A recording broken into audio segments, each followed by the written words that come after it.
Excuse me, I've got a bit of a feel like a migraine's coming on, but I did want to do this second part of this ME CFS video. I did part one the other day, I think, and so I was diagnosed first. So ME and fibromyalgia often coexist with autism and ADHD, as well as other conditions too. But I was first diagnosed with fibromyalgia out of the three lots, or four if you count autism and ADHD separately. So I was first diagnosed with fibromyalgia in 2010, ME in 2019, and finally ADHD in 2022. Obviously I've had all of them a lot longer. There's a lag between diagnosis, before getting a diagnosis, but years in many cases. But I was wanting to talk about, several people have asked for, what tips or what helps them organise things, because my place is in chaos, piles of paperwork and loads of notes and photos, which some of them online, some of them in my own living space, and they need organising. And yet my special interest, writing, I've stuck to for years, but even then trying to sort out where things are on my computer is a nightmare. The more things I get, the more things I write, or the more photos I take. And I've got 3 devices now, and they don't all sync, so I gave up on that because it eats up a lot of memory, and then I just don't know where I am. But anyway, it was a light bulb moment, which I've said before, for me, when I realised how similar ME is to autism or ADHD burnout, because they both have the same or similar sensory overload, needing to pace, the crash and burn, PEM, which is post-exertional malaise, not a very good expression, but just means that you crash after you have a delayed reaction, which I think I spoke about last time. So I had this is for ME. I had a therapist on the NHS. I didn't realise it was CBT. I think I said that last time, but she was very good, actually. I didn't know until afterwards that it was CBT, but her approach and the kind of perspective that she took, and from her own, she was coming from maybe a Buddhist sort of background, so it very much kind of accorded with me. But so I had one of the exercises was to do a diary over a number of weeks, listing activities and then colour coding it according to whether it was high stress, medium stress or low stress, how I saw them. So you needed to work out beforehand which activities were high stress, medium stress or low stress for you.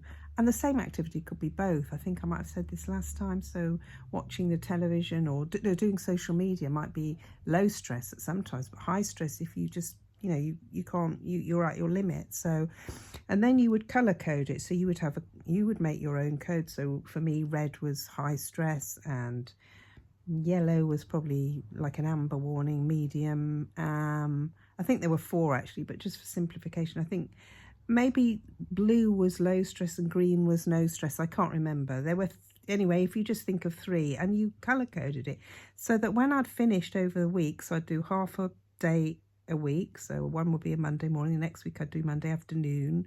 So that would be, when I say afternoon, so it'd be half a day.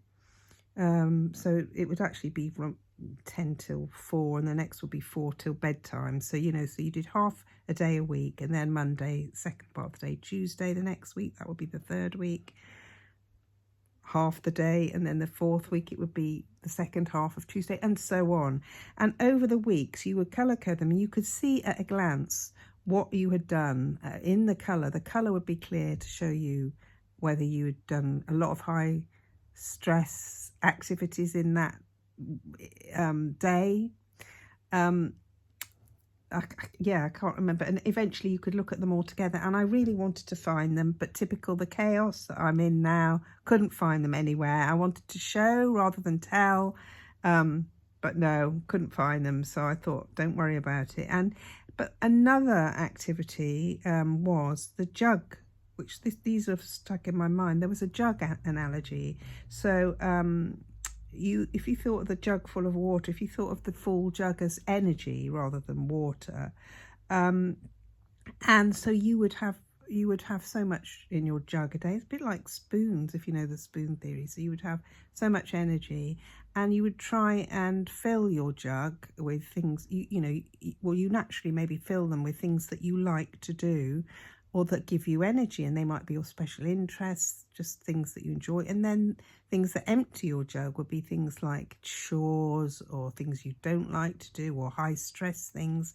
And so the idea is to know what is filling your jug and what is emptying it. And I can't remember if there was an exercise I don't know if it was just a one-off thing to do, or if it was just to work out what things filled your jug and what things emptied it. And obviously the idea is to have a fairly full jug, I think, or not to drain it too much. And so it helps to have these visual aids to see what is, what to work out what I mean, I kind of instinctively knew this, but it helped to have that to see it too.